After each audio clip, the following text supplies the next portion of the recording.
Thank you so much for taking the time to join me, Dolapo. Um, you're joining us from the UK. Is that Yeah. is that Yes, right? that's correct. That's Nice. correct. Yes. What city in the UK?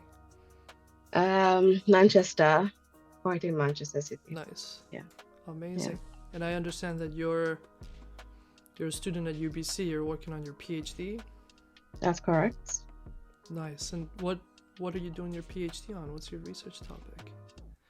I'm looking at how Canadian multinationals can better tackle foreign bribery and corruption when doing business in the global Mm-hmm. south, utilizing a combination of AI tools and corporate governance measures, drawing on ESG.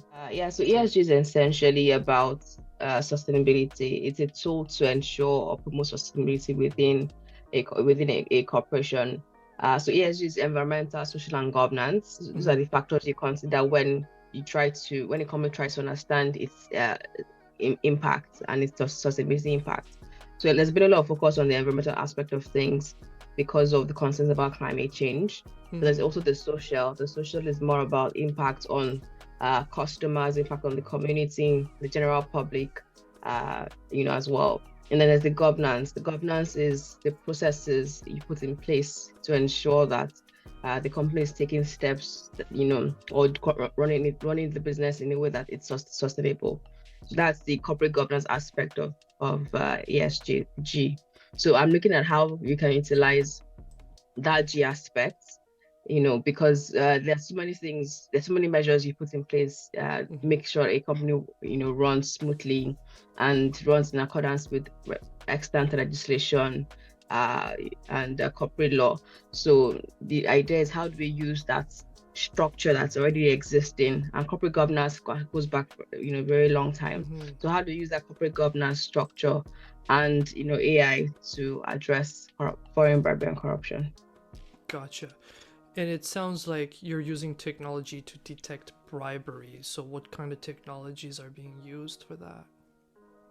That's what my research is looking into to see what kind of technologies are out there. Mm-hmm. Um, so the thing about it is AI is quite nascent, it's quite new. There's been a lot of innovations in the past couple of months, with ChatGPT, generative AI popping up, different forms of it popping up on a daily basis.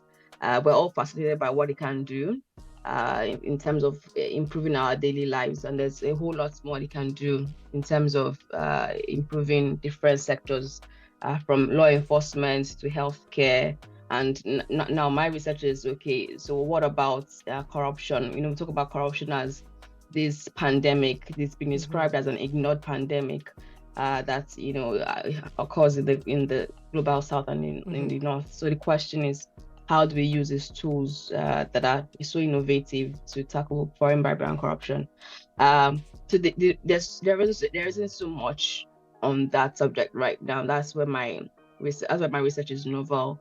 There's been a lot of interest on using anti-corruption tools in Mm-hmm. the public sector, to ensure in terms of procurement processes, to ensure transparency in government and things like that. But we don't really have that much in terms of um, in terms of the private sector and how companies can use that.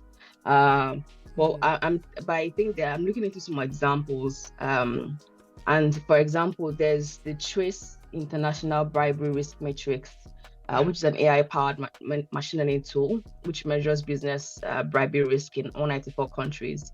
So, it comes with a data matrix data browser that can detect bribery patterns in each country included in the matrix.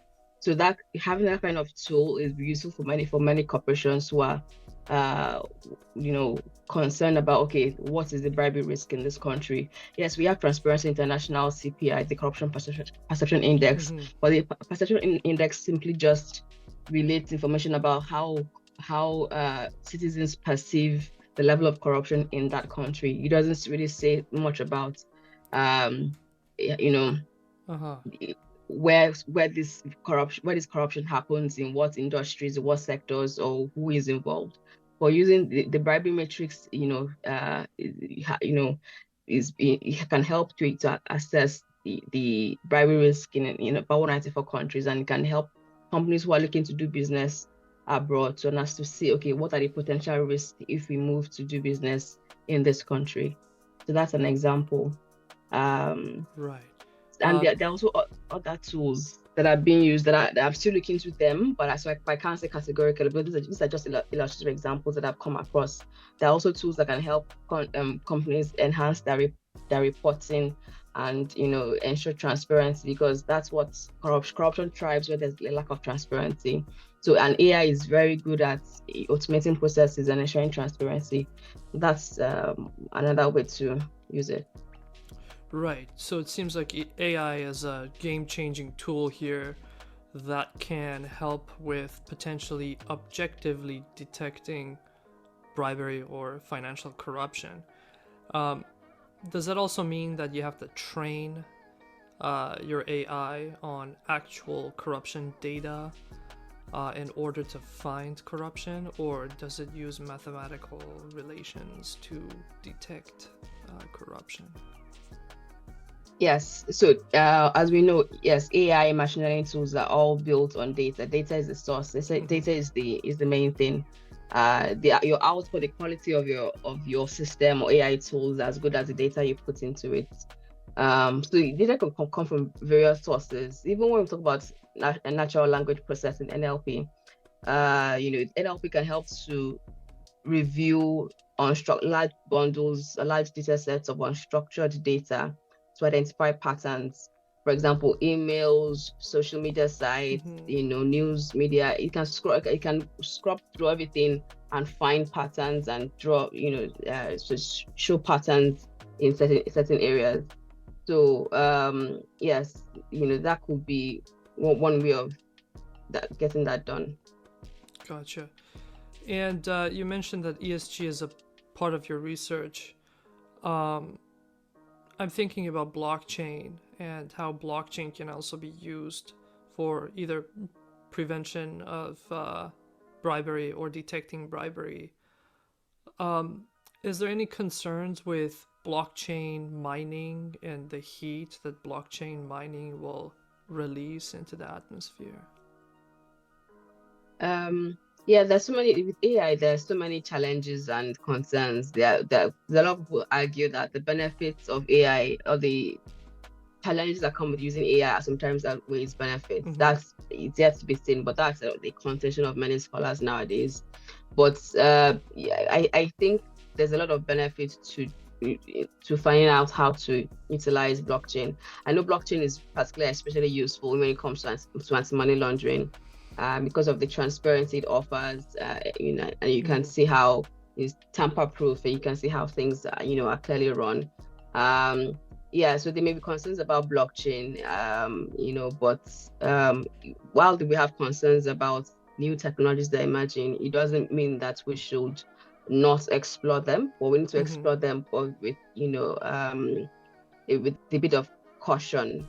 So that's the idea, and that's why we need more AI regulation. But the thing with the law is that the law often always works in hindsight. So until some major catastrophe has happened or something, that's when the law catches up and is able to, say, okay, this is the structure, these are the minimum standards expected. But right now, what's a lot of countries are trying to put together AI legislation.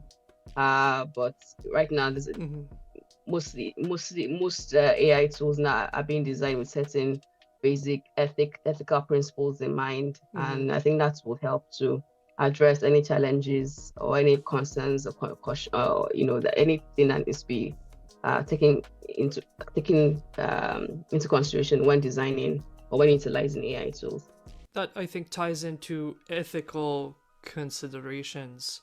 How does the process of coming up with a set of ethics or a set of rules of engagement look like? Who decides what the rules are, what are the ethics, and what degree of credibility we associate with AI decisions? Yeah, so that's where I think we all have to do that as a community. There's traditionally would ordinarily think that this is job of the government to just say, oh, these are the rules and this is how you should go about it. But I think we all need to come out together to speak, in our respective places, circles, and talk about what we think or how we want, AI to work, how the ethical considerations we think are important to keep in mind. So, for example, and there are so many. For example, on the international scene, a lot of international organizations are doing this work and in that area, like the OECD, the UN. The OECD has put forward the principles on artificial intelligence. It talks about how AI should benefit people and the planet by driving inclusive growth, sustainable development, and well-being. AI should be designed in a way that respects human rights, diversity. It should be fair and just. It should be transparent. So there are too many different principles that a lot of different organizations have come up with and suggested. So at the international level, as well within the academic community as well, different groups have also come together to also speak about what they think should be ethical considerations when designing AI systems, but also people coming out to share your opinion and being part of public consultations, where feedback is being sought on possibly a law or, seeking to regulate how AI is used. Anything like that is also important.